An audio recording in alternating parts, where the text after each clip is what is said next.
வடபழனி ஆண்டவனின் திருமுகம் கண்டேன், அதில் முத்துதிரும் புன்னகையின் அறிமுகம் கண்டேன்.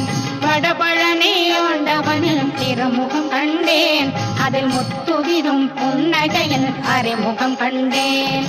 தென்பழனி பஞ்சாமிர்த இனிமையை கண்டேன், தென்பழனி பஞ்சாமிர்த இனிமையை கண்டேன். அதில் தேனூரும் பாலூரும் அருள்மணம் கண்டேன், அதில் தேனூரும் பாலூரும் அருள்மணம் கண்டேன்.